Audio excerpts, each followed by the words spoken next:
आज का ये वीडियो हमारा त्रिकोणमिति के परिचय पे होने वाला है, जो कि इस वक्त आप देख सकते हैं स्क्रीन पे। त्रिकोणमिति का परिचय 8वां चैप्टर है और यह क्लास 10th का है।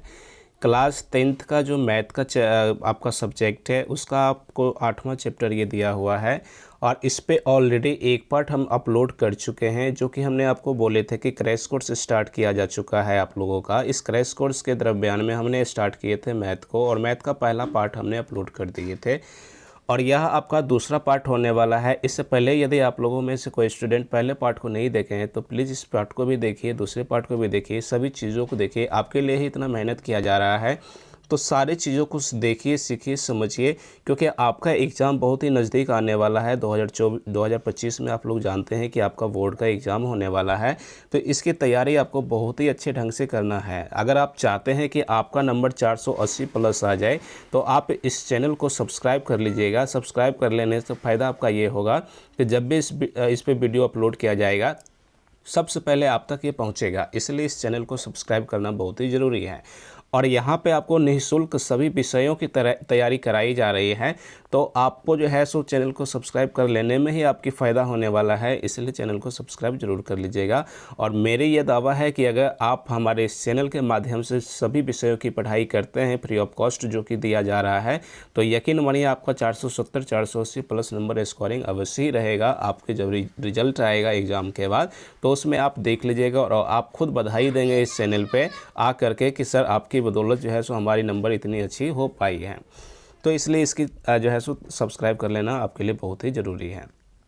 तो आज के इस पार्ट में हम आपको बताने वाले, क्योंकि इससे पहले त्रिकोणमिति का परिचय में हमने त्रिकोणमिति को देख लिए थे, त्रिकोणमिति शब्द का जो अर्थ होता है उन सारी चीज़ों को हमने देख लिए थे, और समकोण त्रिभुज में जो कर्ण लंब आधार है इसको भी हमने सभी डिटेल से देख लिए थे और बोले थे कि अगले पार्ट जो होगा हमारी उसमें जो है सो पाइथागोरस प्रमेय को समझाने वाले हैं। तो इस वीडियो में हम पाइथागोरस प्रमेय को ही सीखने वाले हैं।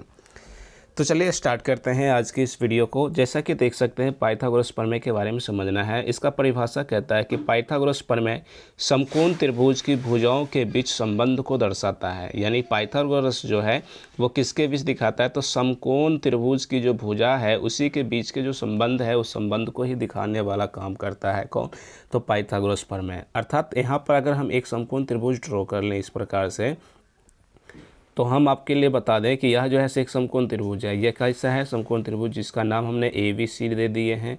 और समकोण त्रिभुज में जानते हैं कि एक कोण 90 डिग्री का होता है, तो ये हमने 90 डिग्री का कोण बना दिए। अब इनके भुजाओं के बीच का जो संबंध होता है वो संबंध क्या दिखाता है, तो सबसे बड़ी भुजा जो कि कर्ण कहलाता है, हमने बोले थे कि 90 डिग्री के सामने वाले जो भुजा होती है ना इसी को कर्ण कहते हैं। इसको इंग्लिश में हाइपोटेनियस कहते हैं, जिसको हम यहाँ पे H से डिनोट कर सकते हैं। साथ ही साथ अगर मान लेते हैं C पे अगर थीटा कोण हमने बना दिए हैं, तो इस थीटा कोण के सामने वाली जो साइड होता है वो लंब होता है, जिसको इंग्लिश में परपेंडिकुलर कहते हैं, और इसका पहला लेटर P होता है, इसलिए इसको हम P से भी डिनोट करते हैं। और जो रेस्ट साइड बच गया है उसको बेस मानना है, जिसको B से डिनोट करना है। अब इसके बीच भुजाओं के बीच का जो संबंध होता है वो क्या होता है, तो सबसे बड़ी भुजा का वर्ग, जो कि बड़ी भुजा यहाँ पर H है, तो H का वर्ग अन्य दो भुजाओं के वर्गों के योग के बराबर होता है। तो अन्य दो भुजा, एक लंब बच गया है तो लंब का स्क्वायर और जोड़ आधार का स्क्वायर। तो ये आपको समझना है कि यह पाइथागोरस प्रमेय जो है ये भुजाओं के बीच के संबंध को दर्शाने का काम करता है, जो कि इस रूप से आपका फॉर्मूला भी निकल के सामने आ रही है। आपसे पूछा जाएगा कि पाइथागोरस प्रमेय का फॉर्मूला क्या है जो कि समकोण त्रिभुज के भुजाओं के बीच संबंध को दर्शाता है, तो आपको बताना है कि H² = P² + B²। ये इसका फॉर्मूला होता है। और ये फार्मूला को हम PDF के माध्यम से आपको भी हम लिख करके दिए हुए हैं। इसका PDF जब आपको मिलेगा तो आप इसको अच्छे ढंग से तैयारी भी कर सकते हैं। जैसे पाइथागोरस प्रमेय के अनुसार समकोण त्रिभुज में क्या सब होता है, तो कर्ण का स्क्वायर बराबर लंब का स्क्वायर जो आधार का स्क्वायर, जो कि अभी जस्ट हमने आपको फिगर बना करके भुजाओं के माध्यम से हमने अच्छे से समझाए हैं, वही चीज़ यहाँ पे PDF में भी लिखा हुआ है। ठीक है ना। कर्ण को ही H कहते हैं, लंब को P कहते हैं और आधार को V कहते हैं। तो इसका फॉर्मूला इस रूप में भी निकल के आ जाएगा, H² = P² + B²। ये इसका फॉर्मूला हो जाएगा। क्लियर। अब जहाँ पे कंडीशन में हमने पहले ही बता दिया कि H का मतलब कर्ण होता है, P का मतलब लंब होता है और B का मतलब आधार होता है, ऑलरेडी समझाया हुआ है। चलिए अब अगला पॉइंट हमारे सामने आ जाता है टॉपिक जो आता है हमारे सामने उसका नाम है त्रिकोणमितीय अनुपात, जिसको इंग्लिश में ट्रिगोनोमेट्रिक रेशियो भी कहते हैं। ये त्रिकोणमितीय अनुपात जो है इसको आपको ध्यान में रखना बहुत ही ज़रूरी है, क्योंकि त्रिकोणमिति में इसी के बेस पर सारे सवाल को जवाब आपको देना है। ये त्रिकोणमितीय अनुपात होता क्या है, चलिए उसके समझते हैं हम लोग। परिभाषा से समझिएगा, समकोण त्रिभुज के न्यून कोणों के सापेक्ष त्रिभुज की भुजाओं का जो अनुपात होता है या कोणों के त्रिकोणमितीय अनुपात ही यह कहलाता है। इस परिभाषा को आप याद रखें या ना रखें, इससे कोई ज़्यादा इशू नहीं है कि इसका परिभाषा याद ही हो जाए, बल्कि इसका जो पॉइंट है या फिर इसका जो सिंबल है उसको आपको समझना है, इसका जो फंक्शन है उसको समझना है। फंक्शन क्या है, फंक्शन और सिंबल, इसको समझिए। जैसे साइन थीटा आप लोग सुने होंगे कि साइन थीटा नाम लिया जाता है, तो वो साइन का पूरा नाम क्या होता है, तो यहाँ पर दिया हुआ है, जो कि हमने शॉर्ट में लिखते हैं साइन थीटा। साइन का पूरा नाम पूछे जाएगा या लिखने के लिए कहा जाएगा तो आप देख सकते हैं यहाँ से SIN साइन होता है, जबकि इसका सिंबल संकेत में SIN दे करके हम लोग इसको साइन पढ़ते हैं। अगर एंगल इसको साथ लेकर के चले तो हम कह सकते हैं इसको साइन थीटा, तो इसको पढ़ने के लिए आप साइन थीटा पढ़ सकते हैं। उसके बाद टेंजेंट का ये पूरा नाम है, जबकि इसका शॉर्ट नेम यानी कि संकेत में पूछा जाएगा तो ऐसे TAN 10 लिखा जाता है। और अगर हम इसमें थीटा भी ऐड कर लें तो इसको हम कह सकते हैं टेन थीटा। इसको क्या कह सकते हैं, टेन थीटा। ठीक इसी प्रकार से कोसाइन को संकेत में कॉस लिखा जाता है और इसमें थीटा ऐड कर लेने से कॉस थीटा आ जाएगा ये।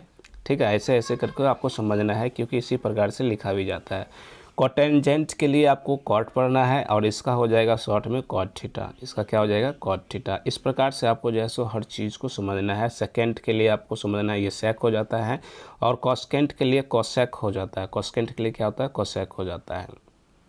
ये चीज़ आपको ध्यान में रखना है, ये आपको जो है सो 2-4 बार पढ़ना है। इसको पढ़ने से आपको याद हो जाएगा। Sine theta, cos theta, tan theta, cot theta, sec theta, cosec theta, ऐसे करके लफ्ज बनाना है। हालांकि यहाँ पर जो है सो थोड़ा उल्टा करके दिया गया है, जो कि लफ्ज में आपको नहीं बैठेगा, लेकिन मेरे अकॉर्डिंग अगर आप पढ़िएगा तो सबसे पहले क्या पढ़ेंगे, साइन थीटा, साइन के बाद cos theta, sine theta, cos theta, उसके बाद बोलेंगे tan theta, cot theta, sec theta, cosec theta. तो इस प्रकार से आप लफ्ज बनाइए इसको, sine cos tan cot sec cosec, sine cos tan cot sec cosec. इस प्रकार से लफ्ज बनाना है। कैसे बनाना है, देखिए एक बार फिर से। साइन को कॉस के साथ पेयर बना लीजिए तो साइन थीटा कॉस थीटा, और टेन को कॉट के साथ पेयर बना लीजिए तो ये टेन थीटा कॉट थीटा, और सेक को कोसेक के साथ पेयर बना दीजिए। तो मतलब ये निकल के आया कि इसको अगर आप पढ़ना चाहेंगे लफ्ज बना करके तो आप ध्यान में रख सकते हैं, sine theta cos theta, tan theta cot theta, sec theta cosec theta. इस प्रकार से ये आपका त्रिकोणमितीय अनुपात था, जिसका नाम केवल हमने अभी बताए हैं। पूरा नाम क्या होता है और इसका संकेत में यानी शॉर्ट नेम क्या होता है उसको हमने समझाए हैं। साथ ही साथ अब इसमें आगे एक अगला पॉइंट है कि आपको जो है सो एंगल किस रूप से दिया हुआ रहता है, क्योंकि कई बार होता है कि साइन को हम लोग थीटा के रूप में बेसिकली नोट करते हैं, लेकिन कहीं कहीं पे आपको जो है सो नोट्स वगैरह पढ़िएगा तो उसमें फाई का भी प्रयोग दे दिया जाता है, या कई बार ऐसा होगा कि आपको जो है सो किसी अन्य प्रकार का सिंबल भी दे दे, जैसे साइन अल्फा भी दे सकता है।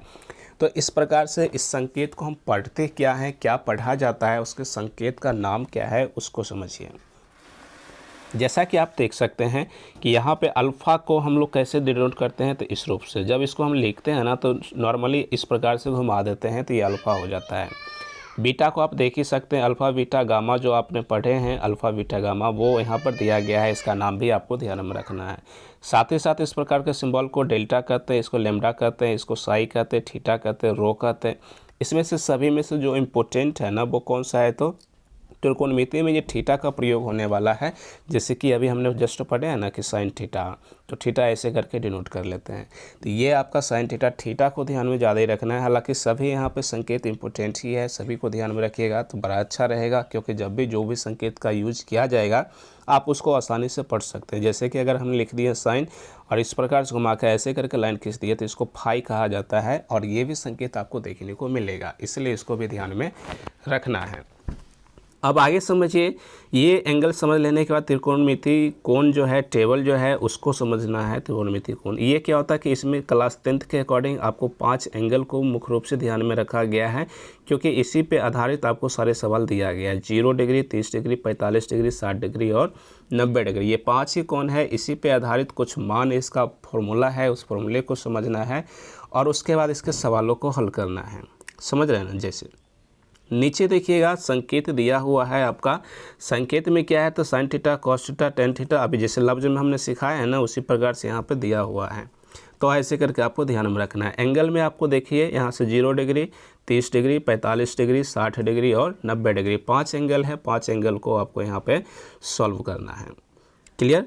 अब देखिए कैसे सॉल्व होगा। सॉल्व क्या करना है, ये तो फॉर्मूला है तो फॉर्मूला को याद रखना पड़ेगा। हालांकि इसको बनाने का तरीका भी होता है कि इस टेबल को कैसे क्रिएट किया गया है, कैसे इसको याद करना तो बड़ा जटिल हो जाएगा ऐसे में। तो इसको तरीका भी है याद करने का, तो उस तरीका को भी हम समझाने वाले हैं। जैसे देखिएगा साइन 0 डिग्री का मान कितना होता है तो 0 होता है। 30 डिग्री का मान कितना होता है तो आपको ध्यान में रखना है कि यह कितना होता है, 1 सेकेंड, ये 0 डिग्री का मान 0 हो गया, 30 डिग्री का मान 1/2 हो जाएगा, 45 का मान 1/√2 हो जाएगा, 60 डिग्री का √3/2 हो जाएगा और 90 डिग्री का मान कितना हो जाएगा तो 1 हो जाएगा।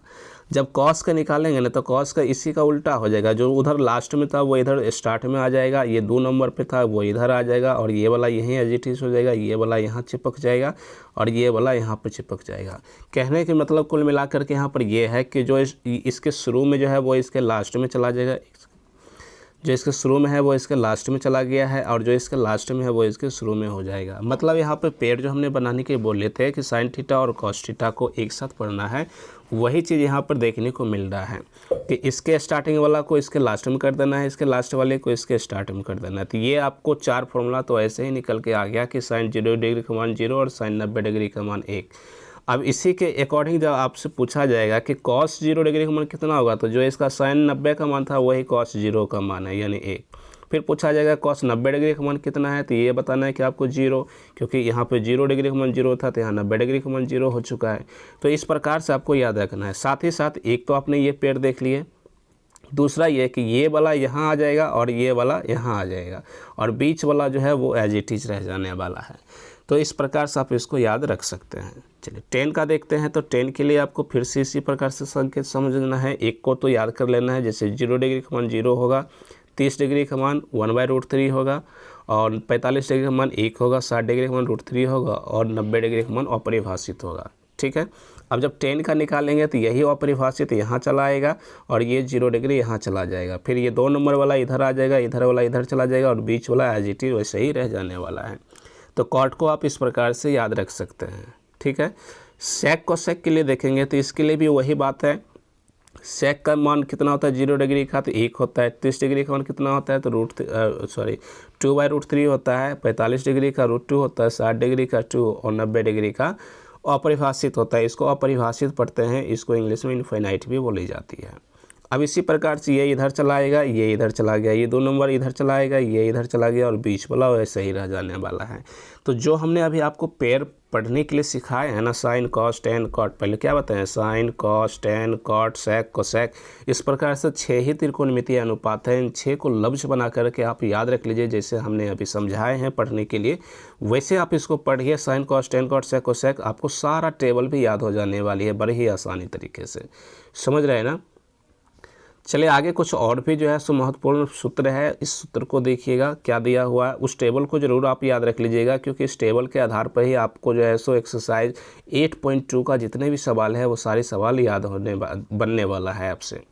इस टेबल को याद रखते हैं तो चलिए उसके बाद कहता है कुछ महत्वपूर्ण फार्मूला में क्या है, जैसे कि साइन थीटा का मान क्या होता है तो एक फार्मूला और निकल के आ जाएगा ये आपको कि साइन थीटा = 1/cosec थीटा होती है, जबकि cos थीटा बराबर 1/sec थीटा होता है और tan का 1/cot थीटा होता है। ये फार्मूला है, इस फार्मूला को याद रखना है। साथ ही साथ कोसेक का पूछा जाएगा तो 1/sin हो जाएगा, सेक का पूछा जाएगा तो 1/cos हो जाएगा और कॉट का पूछा जाएगा तो 1/tan हो जाएगा। अब ये निकलता कैसे है ज़रा उसको देखिएगा। एक पेड़ अगर आप इसको याद रख लेते हैं तो ये निकल आएगा, इसको याद करते हैं तो ये निकलेगा, ये याद करते हैं तो ये निकलेगा। ठीक है। या फिर कॉमन सा फार्मूला, जैसे कि यहाँ पर आप देख सकते हैं इस फार्मूले को, इसके बेस पर भी आप निकाल सकते हैं, यहाँ पर इसके बेस पर भी आप इसको निकाल सकते हैं। जैसे cos थीटा × sec थीटा बराबर 1 होता है तो cos थीटा बराबर क्या हो जाएगा 1/sec थीटा, 1/ क्या हो जाएगा sec थीटा। अगर sec का निकालना होगा तो 1/ ये cos से भाग लग जाएगा इसमें। आप तो समीकरण के रूल के अकॉर्डिंग तो आप इसको निकाल भी सकते हैं। समझ रहे हैं ना। तो इतना आपको जो है सो समझ के चलना है। अब उसके बाद कुछ फार्मूला और है, इस फार्मूले को देखिएगा। जैसे sine theta plus sine square theta plus cos square theta = 1 होता है। ये बहुत VVI फार्मूला है, इस फार्मूले को ध्यान में रखना है क्योंकि इस पे आधारित बहुत सारा प्रश्न आपको देखने को मिलेगा। साथ ही साथ tan square theta plus 1 equal to क्या होता है तो सेक स्क्वायर थीटा, और क्या होता है तो cot square theta plus 1 equal to cosec square theta होता है। ये फार्मूला है, इन सभी फार्मूलों को आपको ध्यान में रखना है, याद करके रखना है, ताकि जब भी इस पर हम फार्मूला को अप्लाई करें सवाल बनाने वक्त तो आपको ध्यान में रहे कि हाँ ये फार्मूला कहाँ से आया है और सर ने समझाए थे या नहीं समझाए थे, वो चीज़ आपको समझना है। आगे देख सकते हैं ये आपका फार्मूला है, हालांकि क्लास 10th में इसका यूज होने वाला तो नहीं है, ये आपको जो है सो आगे क्लास 11 12 में जब आप पढ़ेंगे तो आपको देखने को मिलेगा। आप यहाँ पे एक नज़र इसको देख सकते हैं, स्क्रीनशॉट ले करके रख सकते हैं। इसका कोई भी प्रयोग अभी फ़िलहाल नहीं होने वाला है एनसीईआरटी बुक के अकॉर्डिंग। हाँ, अगर आप अदर प्रकाशन के बुक को अगर पढ़ते हैं तो यहाँ पर आपको इस फार्मूला का प्रयोग देखने को मिल सकता है, इसलिए हम बात बोल रहे हैं कि इसको आप स्क्रीनशॉट ले करके रख लीजिए ताकि कभी भी ज़रूरत पड़े तो इसका आप प्रयोग कर सकें। तो इस वीडियो में यहीं तक जो है सो आपको त्रिकोणमिति के परिचय के रूप में जितना भी इंट्रोडक्शन था इसका उसको हमने समझा दिए हैं। अब उसके बाद इस पे आधारित जितना भी प्रश्न होगा, जितना भी सवाल है, उन सवालों को भी हम हल करने वाले हैं। तो वीडियो को लाइक ज़रूर कर लीजिएगा, अगर पसंद आया हो तो लाइक प्लीज़ तो कर ही लीजिएगा और अपने दोस्तों के साथ इसे शेयर भी कर दीजिएगा ताकि वो भी इस वीडियो को देख करके पढ़ करके अपनी जो है सो तैयारियों को बेहतरीन कर सकें। और साथ ही साथ आप हमारे चैनल को सब्सक्राइब कर लीजिएगा ताकि जब भी वीडियो को अपलोड किया जाए तो सबसे पहले आप तक ये पहुंचा हुआ रहेगा। मिलते हैं फिर किसी अगले वीडियो में, हमें दीजिए इजाज़त, धन्यवाद।